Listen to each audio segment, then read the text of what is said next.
And now let me introduce the first speaker today, and I am very pleased to introduce Dan Shechtman, who arrived from Israel.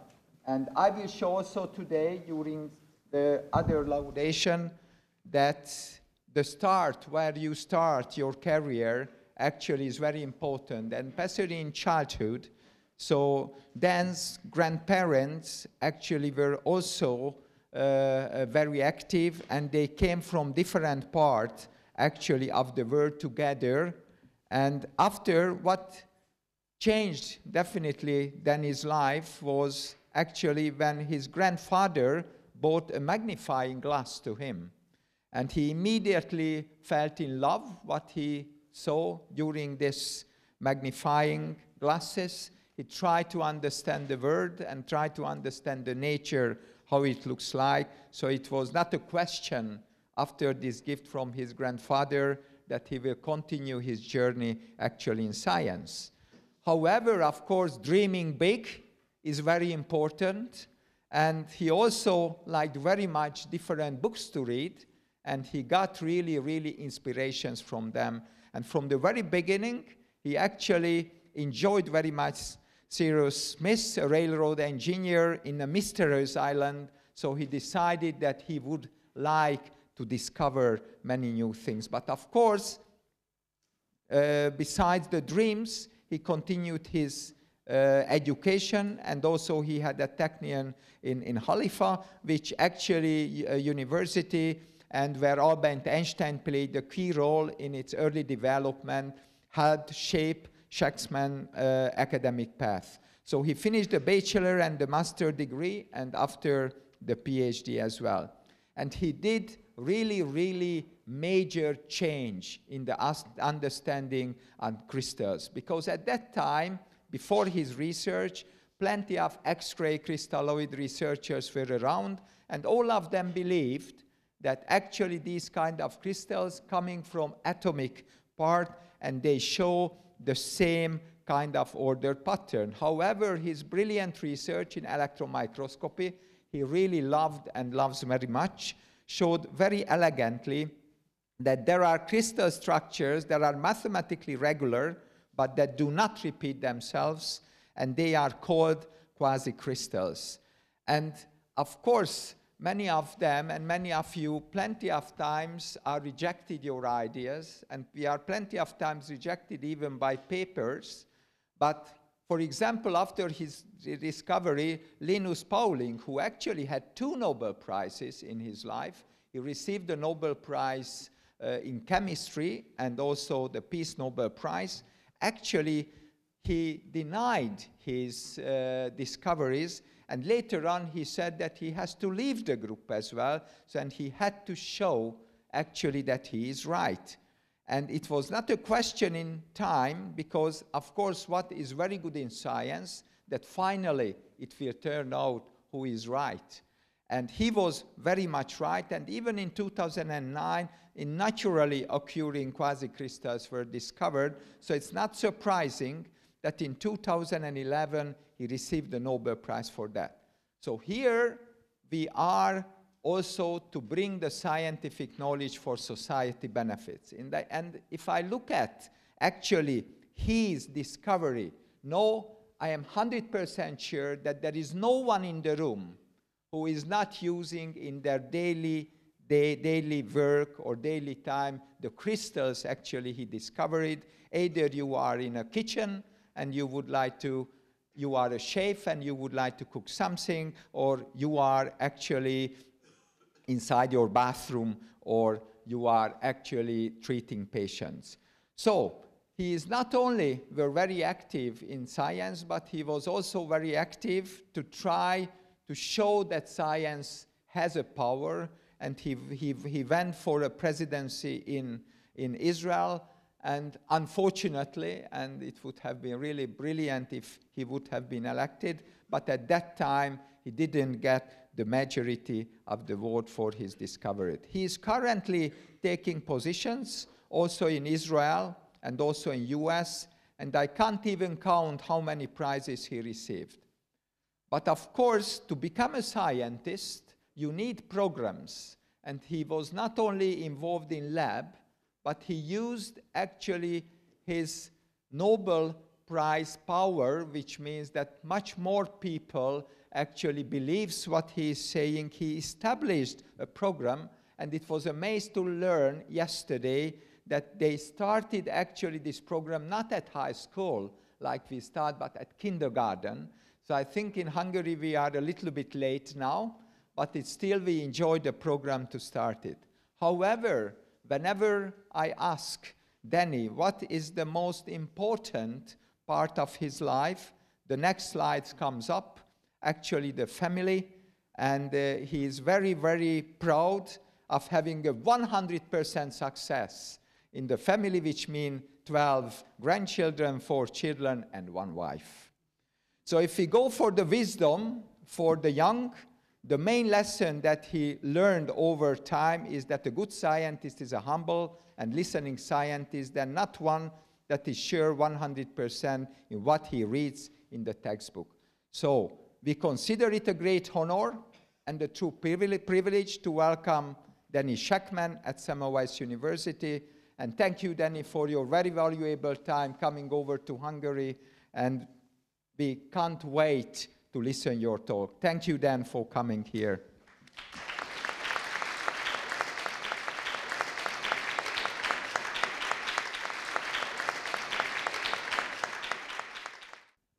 Okay, thank you very much for giving my talk.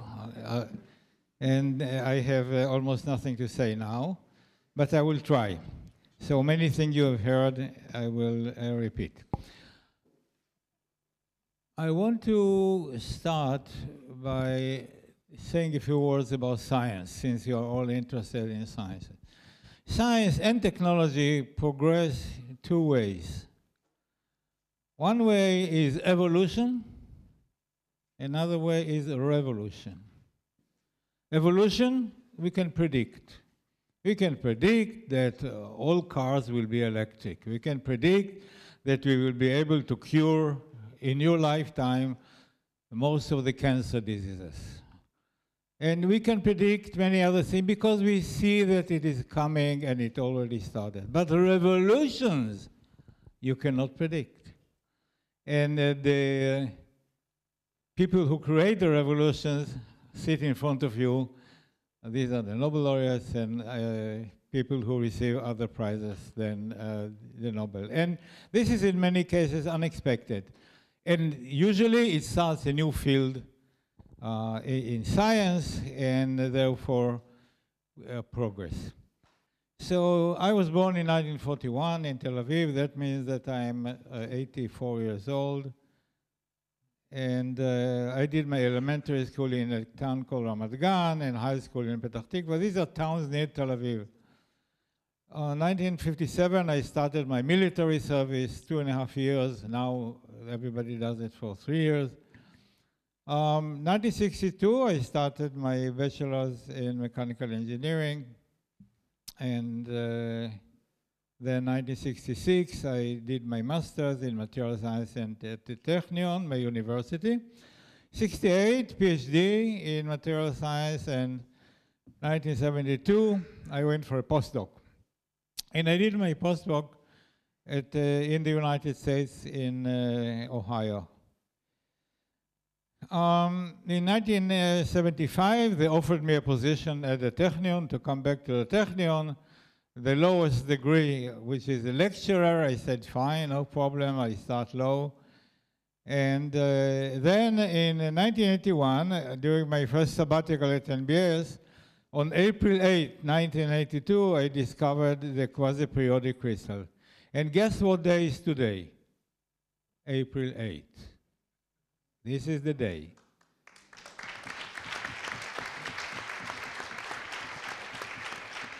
So this was 43 years ago today, in the afternoon, right now, in the afternoon, I was sitting at the microscope and made the discovery of quasi-periodic crystals. I don't like people calling them quasi-crystals because they're not quasi-crystals, they are crystals with quasi-periodic order.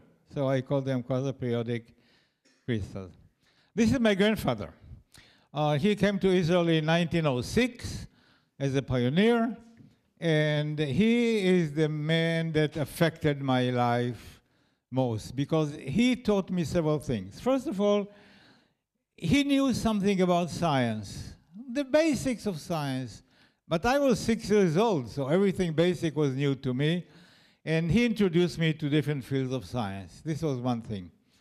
He also taught me to question what people tell me. Don't believe in everything that people tell you. Always doubt and ask questions. That was a good lesson. And he also bought me a gift, which was this magnifying glass. And this was, for me, a fantastic gift, because I was walking in the fields of Ramat Gan. This is like saying walking in the fields of Budapest. What fields in Budapest? But there were fields in Budapest and also in Ramat Gan at the time, looking at everything small. Insects, flowers, and everything small, rusted nails, everything small I studied, and I fell in love with the world of small things. And this carried me a long way. When I was about 10 years old, the teacher at the time it was called nature teacher, now it's called science teacher, said, children, we have a microscope in school. I said, wow, can you bring it to class? Yes, yes. Next week, teacher, microscope to class? Yes. So finally, after I bugged him for a long time, he brought the microscope to class. And he said, Dan, you are the most interested child, so you will be the first to look at the microscope. He put a cut of a leaf, and you could see the chlorophyll moving there. It was amazing to me, amazing. And I look at the microscope, and I don't leave it. He said, okay, Dan, sit down. Let the other children, no, wait a minute. Where is the microscope? Well, the microscope is in the storeroom. Can you bring the microscope to school every week? No, we don't do that. Can I go to the storeroom to work on the microscope? No. Children are not allowed in the storeroom. Bad teacher. You see that somebody is interested, very interested in something, encourage him or her. No children allowed in the storeroom. So to the teachers among you, it's a lesson. If somebody is really interested, encourage him or her. Jules Verne was my favorite writer, and his book, oops, wrong way. Sorry. His book, Mystery Island, Il Mystérieux, caught my attention. I'll tell you something. I read this book, it's a 3-volume book, 25 times. From the beginning to end. I ended reading it, I started again. I loved the book, and I loved the key figure there, who was an engineer. It's a story about 5 Americans who escaped from the Civil War by a hot air balloon, and they find themselves on an island. The island has everything, but no people. And they create life. They create modern life, like modern in the time of Jules Verne, and the leader was an engineer. And I wanted to be like him. He knew how to make everything. I wanted to know how to make everything. So I really wanted to become an engineer. And indeed, after I completed my military service, I went to they accepted me at the Technion, thank you Technion, and I studied mechanical engineering. 4 years later, a proud graduate of mechanical engineering of the Technion. The year was 1966. I was looking for a job, could not find a job. I could not find a job because there was a big recession that year. 1966 was a bad year around the world, but also in Israel. And I could not find a job. So I said, well, and I was already married. I had some financial responsibility. I said, well, I will do my master's degree, get some salary as a TA, teaching assistant, and in 2 years, when I finish my master's degree, I will find a job. And this is exactly what happened. But during these 2 years, I fell in love with science. Only then I thought, maybe I could be a good scientist. And I said, I continue for my PhD. This is a picture of the Technion. This is the old building, the original building of the Technion. Now it is a museum. It's a science museum, and the Technion is moved to another place. And the city is the city of Haifa, which is the north. It's along the coast of the Mediterranean in the north of Israel. So this is the Technion today. The Technion is about the size of your university. It's about the same size, 15,000 students, undergraduate 11,000, 50% women. It's amazing, because when I was a student in mechanical engineering, we were 100 boys and 1 girl. 1 girl. And now it's 50%. So this is great, great. Undergraduate, 11,000, 50% women. Master degree, 3,000, 40% women. And doctorate, 1,400, also 40% women. I see it as wonderful that women really participate in science and in engineering, not only science. So the discovery that I have made was made on a rapidly solidified material, and I will explain. I was working on metallic alloys. Alloy is a combination of several elements. And I was working on at the time on aluminum alloys with additions of iron or manganese and so on.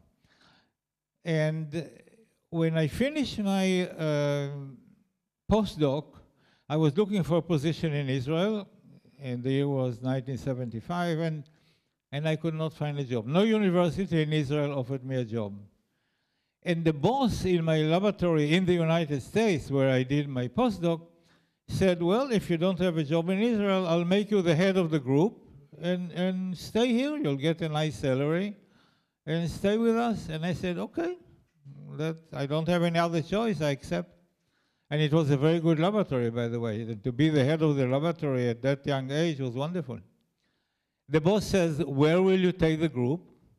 I said, give me a couple of days, I'll find out. So I walk in the corridor and find and meet a good friend of mine. He was #1 expert on titanium in the United States. And I say, hey, his name was Martin Blackburn. He died young. Martin Blackburn, wonderful man. Hey, Martin, what's next in material science? I asked him in the corridor. He says, I think rapid solidification.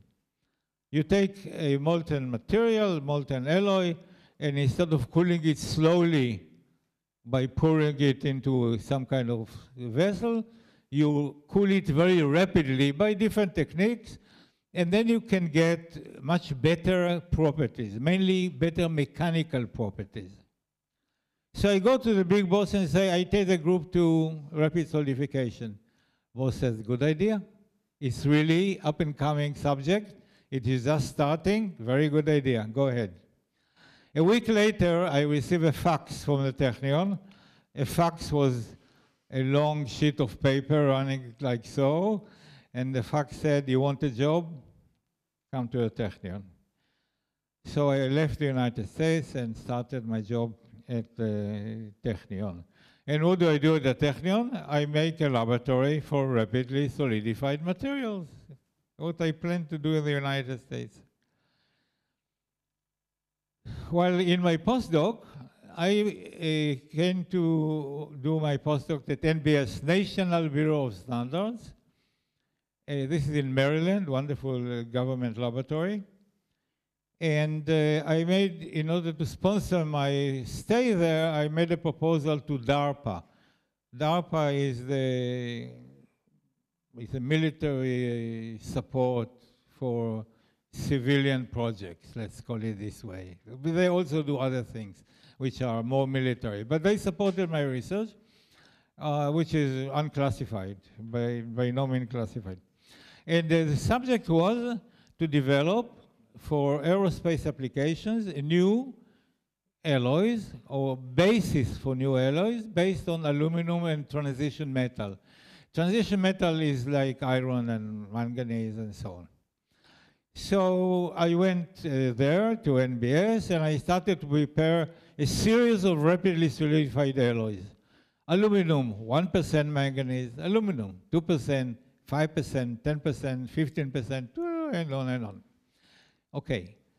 When we scientists, we bluff the system. What does it mean? We do what we promise to do, what we do more. And here in this particular example, if you make aluminum 1% manganese, can be good, can be useful. 2% may be useful. 5%, okay, maybe. 10%, no. Totally useless. It has no mechanical strength. 15%, 20%, 25%, this is nonsense, but very interesting to watch under the transmission electron microscope, because different phases develop there, which are fantastic and very interesting. So I continued. So I did what I promised, but I did much more. And we'll skip this. And then this is my sabbatical. So on this day, April 8, 1982, I work on an alloy of aluminum 25.8% manganese, and this is the afternoon, this time of day, today, this time of day. And I see this diffraction pattern. This is an electron diffraction pattern, not an X-ray diffraction pattern, an electron diffraction pattern in the electron microscope. And I look at this and I say, hey, what is the rotational symmetry? I start to count the points around the central point. 1, 2, 3, 4, 5, 6, 7, 8, 9, 10. Oh, no, cannot be. Cannot be. I'll tell you why it cannot be. I count the other way, tenfold. And I write in my logbook, tenfold? Why? Because in crystallography, the science of studying crystal, the rotational symmetries that are allowed are 2, 3, 4, 6, no 5, and nothing beyond 6. Why is that? Because all crystals that were ever studied from day one of crystallography until my discovery, I will tell you, I'll give you the dates, were all ordered. That means the atoms in them are ordered and also periodic. Equal distances between any two atoms in any direction that you go. This is periodicity. And the definition of crystal was a crystal is a solid material in which the atoms are ordered and periodic. This was a crystal. And a periodic crystal, you cannot have a 5-fold rotation symmetry. You cannot. So I said, I know what it is. This must be twins. Some of you are material scientists maybe. Twins are certain defects, very nice defects in the crystal structure that in a certain combination can give you this diffraction pattern. And I knew it from before I saw this. I said, okay, these are twins, so I will find the twins, record them, and forget it, because it's not interesting. I spent the whole afternoon looking for the twins. All the experiments I did in that afternoon was to look for the twins. No twins. I could not find them. There were no twins there. This was something else. It was something new. So on day one, I knew that it is new. I knew that it was not twins, but I did not know what it was. And that took time to find out. So this is the discovery. And after a long run in 2011, the King of Sweden gave me the Nobel Prize, as he gave several of the people here. The Nobel Prize is a life-changing prize, unlike many other prizes. And you saw a list of prizes that I received. I will appreciate that list because I don't have it. I don't have a good record of all these prizes, so I really appreciate it. But none of them, some of them are very important, like the Wolf Prize or the, by the way, there's a prize called the Aminov Prize, Aminov Prize. Who gives the Aminov Prize? The Royal Swedish Academy of Sciences, as they do the Nobel. And this is for crystallography. And I received the Aminov Prize years before I received the Nobel. So everybody said, okay, Danny, this is compensation. Thank you very much. You get the Aminov, nice, goodbye. But things happen. Anyway, so this is a life-changing event, and some people can testify for that. But if you want to know what is really important to me, then this is it. And as you heard before, I have 12 grandchildren, 4 children, 1 wife. And this is what is really important. What I want to do now is tell you about my science a little bit, and then about educational programs that I started that you may want to copy. And I talk about it in every city, in every country, wishing that people will adopt it and really copy it. So about my science first. The tool of my research was a transmission electron microscope. A transmission electron microscope for biologists. Many biologists use transmission microscopy. It's different.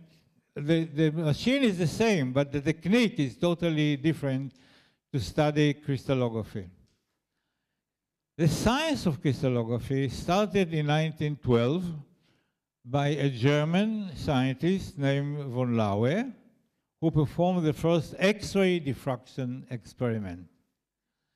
He studied a crystal and received an X-ray diffraction pattern from the crystal, and this gave the community a tool to study the structure of crystals for the first time, 1912. And a science was developed very quickly called crystallography, based on this tool. It was called X-ray crystallography because the tool to study crystals were X-rays. Over time, electron microscopy developed. An electron microscope is an extremely powerful tool. If you know how to use it, you have to be an expert. But if you know how to use it, a very powerful tool. You can do a lot with it. Better crystallography than by X-rays. Anyway, in 1982, is exactly 70 years after the beginning of crystallography, I discovered quasi-periodic material. While as before, crystals were ordered and periodic, this was the definition, now we have crystals that are ordered and periodic, but also crystals that are ordered and quasi-periodic. And I will not go into the science of quasi-periodicity now. When I was a student at the Technion, the spirit of the Technion told us in many words, you will be so good that when you graduate, everybody will want to hire you. And I said, this is wonderful. But what if I want to open my own technology business? The word startup did not exist those days. Why don't you teach me how to open my own technology business? So I went to professors and said, I want to open a technology business. Please teach me. He said, no. At the Technion, we don't teach how to. We teach principles. Okay. 1986, I became a full professor. And I said, okay, now I can do whatever I want, more or less. I want to listen to a class of technological entrepreneurship. It did not exist at the Technion. So I made a class called Technological Entrepreneurship, and I am student number 1 sitting in the front row. And I invited speakers to teach me and 600 students, 600 because this was the largest Technion hall, to teach me and 600 students how to open a startup and succeed. And the speakers were divided into 3 groups. Group number 1 are people who created the greatest industries in the country, but started from zero, like the students, and like me. So I invited them one after the other. They were more than willing to talk to my students. And these are very, very important and very, very rich people. And I went to talk to them one by one, and they all came. Nobody ever refused to come to talk to my class. So these were, I will not mention the name because it doesn't tell you anything, but these are really the fathers of Israeli industry. Second group were people who opened a startup 5 years ago, 2 years ago, really, really fresh startups, and they're still fighting to make their business a success. And they tell the students what are the difficulties and what are the problems and how to solve the problems. And some of them said, I was sitting here in this classroom 5 years ago and now I have my company, and so on. So this is group number 2. Group number 3 are the professionals. What are the professionals? I bring a lawyer who tells the students that they should open a company and not take the financial burden on their nervous shoulder. They should put a company between them and the market. I bring the patent officer of the country to talk about IP, intellectual property. Should you write a patent? Should you? If yes, where? In what country? Who is your market? I bring somebody who talks about market survey. And he tells the students, you should know very well what is the market that you are going into, because there is competition there, and they have been there before you, so you should know what is the direction of development in your field, what is the price range, who is against whom in this market that you are entering. This is sea full of sharks. You should be aware of it. And I bring somebody who talks about marketing. And he tells the students, okay, now you have a product, you want to sell it. When do you sell it? When it's perfect? Well, yes, if you are Mercedes-Benz or Google or Microsoft, you wait until your product is perfect and then you sell it. But you are not one of them. You need cash flow. You sell. Then if it needs fixing, then fix. Sell first, fix later. Very practical advices. Where to take money from for your startup? What is the good money and what is the bad money? Not all money is the same, definitely not. So where to take money and what money to refuse, and so on. This is ambition number 1, and I created this class. I ran it for 30 years. Every week I had 600 students in my class. You can imagine that there are tens of thousands of Israeli engineers and scientists who took my class. And many of them opened startups, many. I know that because we made a survey to what happened to the graduates of my class, and 25% of them were involved in startups.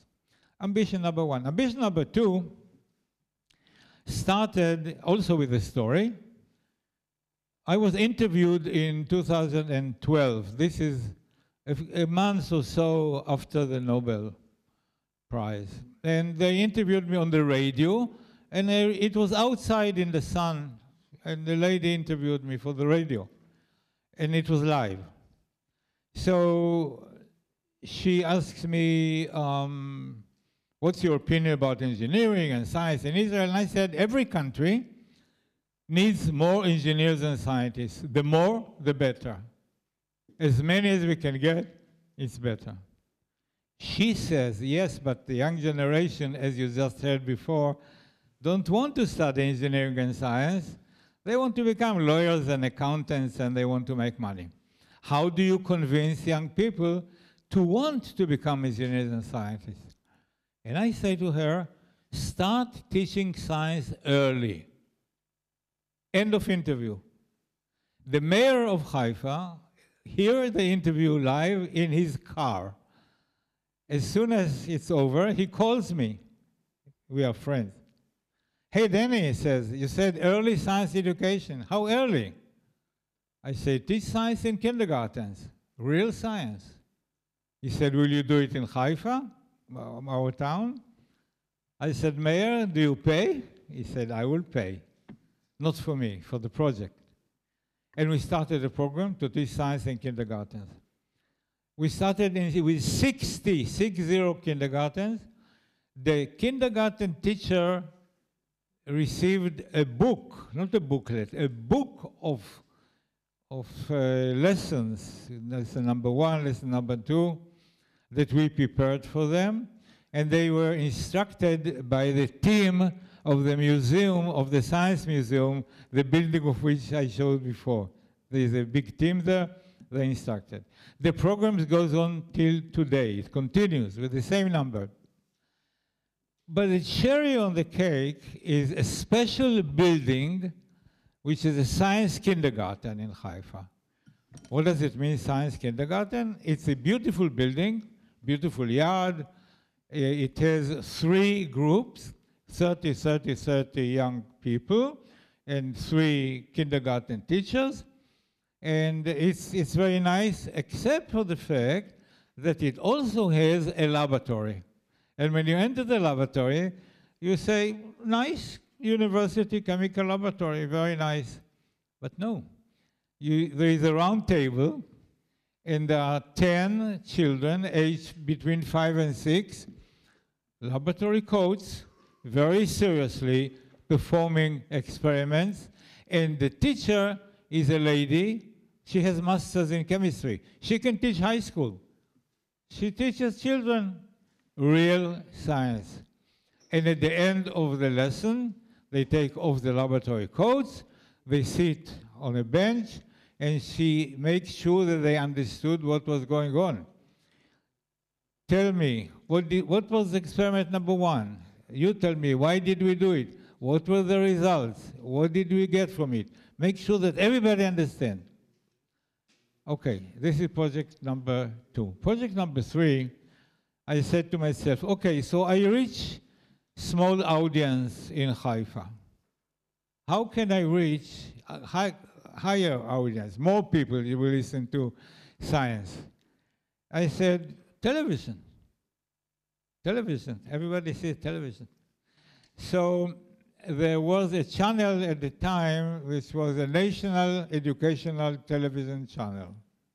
It was national educational. I went to the manager, I had a meeting with him, and I said, I want to make a program in which I will teach science.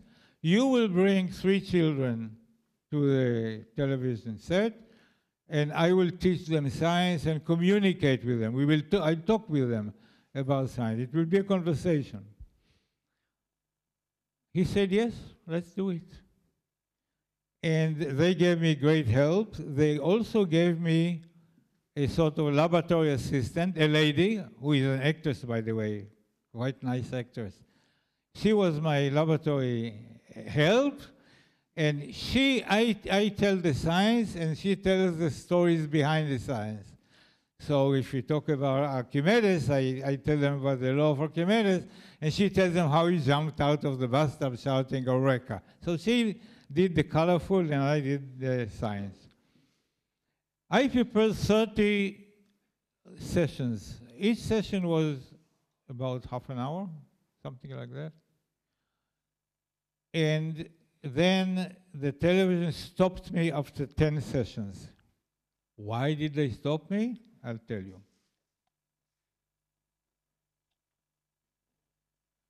One of the programs I taught the children, they are 8 years old, they are not kindergarten, they are 2nd grade, so it's easier to talk to them. I talked about forces in nature, and I mentioned gravity.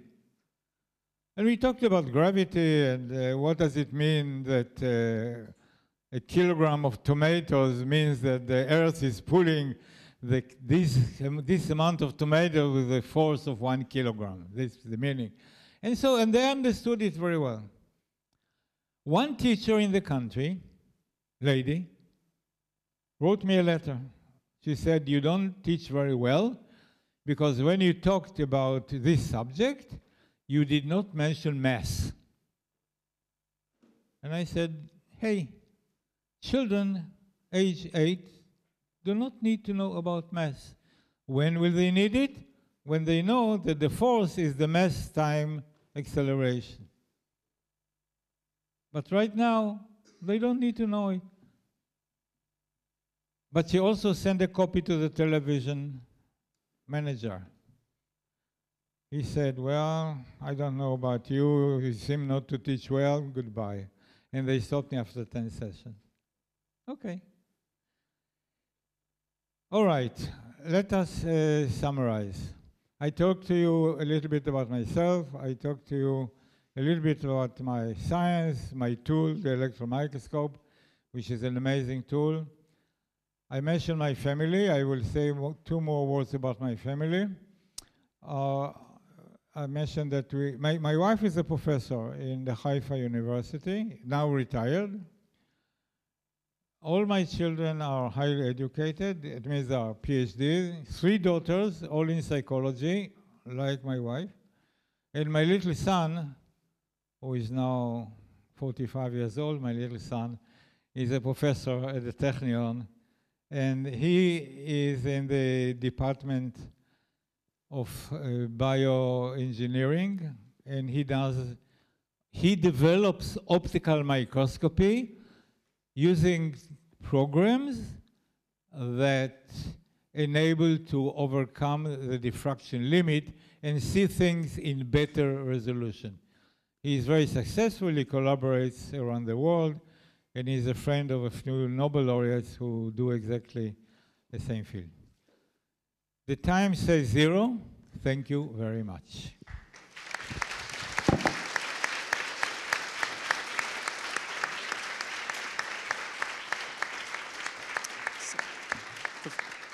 Thank you, Professor Shechtman, for the wonderful presentation. We will take one question from the audience.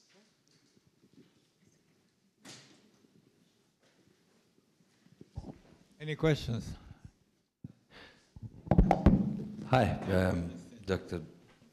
Shechtman, it's an absolute pleasure to meet you. My name is Nicholas Shander. I'm doing my PhD at the CTM Semmelweis in microplastics and their effects on health. But originally I'm coming from a business background, and I would like to ask you, what inspired you in the first place, besides your own interest, to pursue such a career and focus on startups? I suppose it's something very common in the culture of Israel. Here it's very, very hard, and as Professor Hegyi himself said, it's hard to translate all this scientific knowledge into practicalities. Do you have any recommendations besides what can enhance this, and how to get it easier? I come from a country that is doing that very well. And Israel is a startup nation.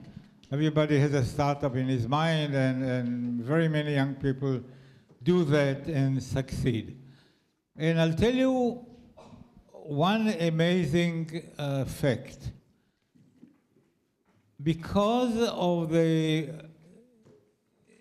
security situation in Israel, and Israel is surrounded by enemies, we have a very strong military. And today, most of the military is not rifles and not fighting people. The fighting units are very small relatively. It's computers, it's software, it's development of high technology within the military for military purposes. But many of these developments have also civilian use. And so when these young people get out of the military service, which is mandatory, by the way, they have a profession, and they are experts in something which is really advanced, and they can apply it to the civilian market. Many, many people do that. Let me give you one extreme example. 5 years ago, 5 people made a company in Israel. And the company idea was to protect information in cyberspace that large company hold there. So we have a very large company, they have information there, and they have to guard it so that nobody can penetrate it. So this company developed very nice tools to keep that safe. 2 weeks ago, they sold the company to Google. How much did Google pay for the company that was established 5 years ago by 5 people? Google paid $32 billion for the company. $32 billion for that company. 5 years ago, 5 people. This is an extreme example, but many, many companies have exit in Israel. Why do they have exit? Because we do not have local market. Israel is like Hungary, 10 million people. You have 9 million people, something like that. So there's no local market. Everything is export. Everything you have to sell, you have to think about the global market. Sometimes it is difficult, much more difficult to reach and fight in the global market than than selling locally. And so the company says, well, in order to grow, we need to make an exit. And they remain part of the deal. They still run the program and everything, but the company is owned by somebody else. This is called exit, and many companies do that exit. When I was teaching technological entrepreneurship, I was against exit. I said, we must grow. We must develop the companies in Israel, and we must grow. And then I realized that I am not very rational, that in many cases, they don't have any choice but to make an exit. And that is not too bad. It's not too bad, and one of the reasons is interesting. Okay, so now you have billionaires. One day, they have, after income tax, which takes 50% in Israel, but still they have a few $1 billion in their pocket, and what they do with it, usually, reinvest it in new startups. So now they become partners of new startups, and these are called angels. And this is very good investment because they are really interested in the subject of the new company. They don't need to make an exit very soon. They don't need the money. They want the company, the young company, to grow. And they have connection in the world which they can give the young company. And they have experience and they can help the young company. So it's not just money. So this cycle of exits and reinvestment in the market works very well. But one more fact I want to mention, and you can do that in Hungary. The government in Israel has a branch which is called the Innovation Authority. The Innovation Authority has a budget of $500 million a year. $500 million. And they can, and they have, not can, they have to invest it in young companies. Let's be more precise. They have to invest it in good ideas. Sometimes the good ideas come from large companies. A branch of large company have a good idea. They can apply for money from the government, and the government will give them, say, $1 million to develop something. And also young companies. The deal is quite attractive. Why? If you are a young company that receives this money from the government, from the Innovation Authority, and you are successful, you have to pay back from your profits. Year after year, pay back. If you fail, you don't owe anything. This works very well because there is no risk asking for this money. The government becomes your partner. And this attracts foreign investors saying, okay, if your government is a partner, and your government examined your project and they trust you, they think that you have a good idea, we can also invest in it. And so it works very well. Last thing, very common, and this is typical to Israel. I don't know if you can do it in Hungary. I know that you cannot do it in Germany, for instance, or in Japan. There is no hierarchy in Israel. There are no important people and not important people. And the reason is very complex, but one of the reasons is that because military service is for many years, because after military service, you serve in the reserve until you are 55 years old. I did that. then the professor can be the sergeant and the student can be the major in the same unit. So who is more important, the student major or the corporal or sergeant professor? Also in Israel, in most of the large companies, these direct contact between the bench engineer and the CEO, direct contact. A simple engineer with good idea can call the office of the CEO for an appointment. And the secretary will say, come Monday, 10 o'clock. And then he talks directly with the CEO. He doesn't have to talk to his boss and his boss and his boss. No, direct. And what happens then is the boss says, well, let me check your idea with my team and I'll come back to you. 2 weeks later, he calls him, I want you upstairs. We checked your idea and we think it's a good idea. We think we can make it. We think we can sell it. I'll give you 5 engineers. I'll give you 2 rooms at the end of the corridor. I'll give you $1 million. Report to me how the development is going every quarter. Come back at the end of the year, show me the product. Go ahead. A year later, hey boss, here's the product. Boss says, okay, what we do now is open a subsidiary. Whoops, small company. We are the major owners, but you, with the idea, is a partner.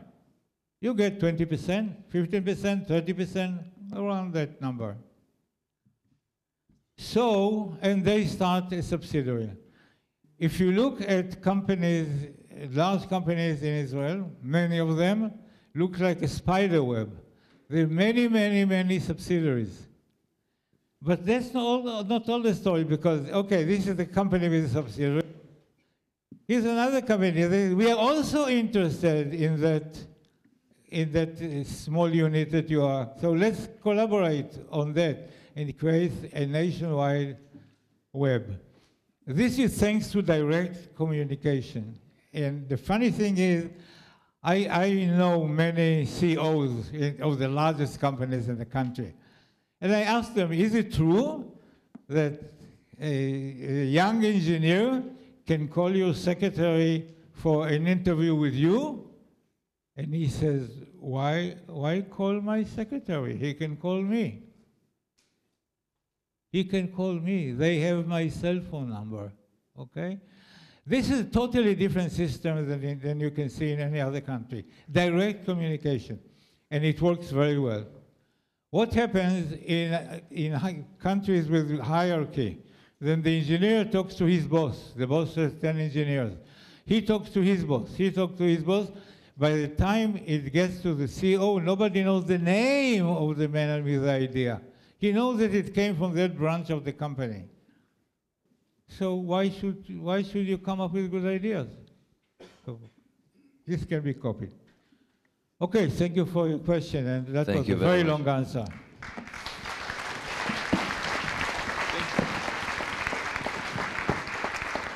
So on behalf of Center for Translational Medicine and Semmelweis University, we would like to thank you for your contribution to science and also for sharing your wisdom to the next generation.